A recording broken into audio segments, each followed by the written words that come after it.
For this video, we are going to get some help for problems 8, 9, and 10. For number 8, we're going to look at our rule sheet again. This is on the first page, and we're going to focus in on this rule. This, again, is review. So we have our secants. They are intersecting on the exterior. The rule is this arc measure minus this arc measure divided by 2 will give you that angle measure right there. We're going to go ahead and look at number 8, and I'm just going to give you some hints. So for this problem here, we know what this arc measure is, and if we can take that arc measure and subtract this arc measure right here and divide it by 2, that would give us this angle right here.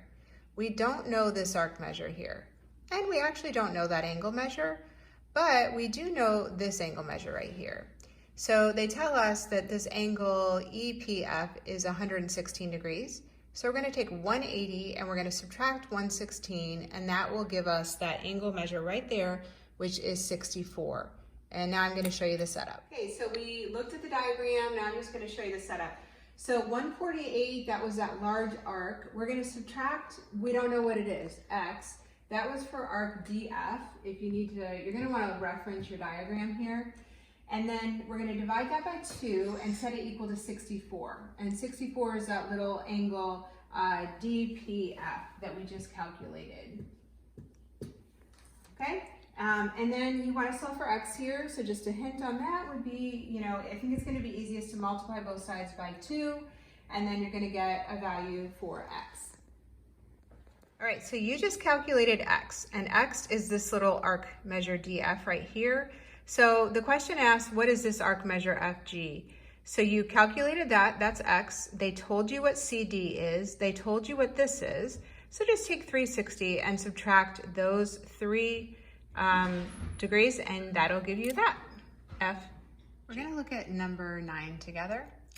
So they tell us that this HK arc is 50. And remember, this is an inscribed angle. This again is review.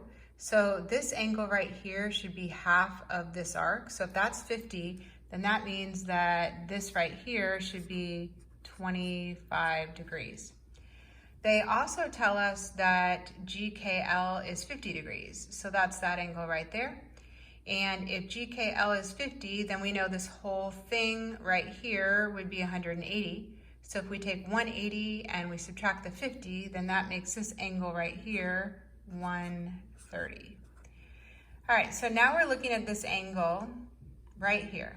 That's what we want to find. Or actually, they have what statements are true, but that's what we do, angle J, yeah. All right, so we've got a triangle right here. So we know if this angle is 25 and that is 130, we're going to take 180, we're going to subtract the 130, subtract the 25, which then makes this angle also 25 degrees. All right, so now let's look at our options. A is the measure of angle J is 25 degrees. I agree with that. And it says that the triangle is isosceles. So if we think about it, an isosceles triangle has 2 angles here, the base angles that are the same. So that would make this an isosceles triangle. So A is going to be our answer. For our last problem, number 10, I'm going to do a problem that is similar to it. This again is a review rule. It was this rule that we did in week 4, right here, intersecting chords or secants. And what we found was that we could add these 2 arc measures together, divide by 2, and it would give us this angle. We could also look at this arc plus this arc, divide by 2, and it would give us that angle or that angle. So that's the rule we're going to use. This problem is going to be similar to problem 10. So in this problem, we are told that WY is 95 degrees and that XZ is 107 degrees. And what I want to do is I want to find this angle measure, and then I also want to find this angle measure, and then I want to find the difference between those 2 angle measures. So our rule that we just went over is we're going to take 95 plus 107, and we are going to divide it by 2. That gives us 101 degrees. So that means that this angle here is 101. Now I can figure out what that angle is by taking 180 and subtracting 101, because I've got a straight line. So that makes this angle 79 degrees.